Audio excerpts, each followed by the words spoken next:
Welcome to Soumith media. ప్రస్తుతం mass జాతర shooting లో బిజీగా ఉన్నారు రవితేజ.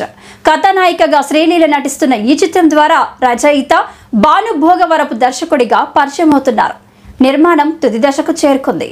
సినిమాను మేలో విడుదల చేసేందుకు మేకర్ సిద్ధమవుతున్నట్టు సమాచారం. ఇదిలా ఉంటే రవితేజ చేయబోయే సినిమాలో లిస్ట్లో ఓ ఇంట్రెస్టింగ్ ప్రాజెక్ట్ వచ్చి చేరినట్టు తెలుస్తున్నది. రామ్తో, నేను శైలజ, సాయి దుర్గా తేజ్తో చిత్రలహరి చిత్రాలను తెరకెక్కించి విజయాలను అందుకున్న సెన్సిబుల్ డైరెక్టర్ కిషోర్ తిరుమల దర్శకత్వంలో రవితేజ నటించనున్నారట.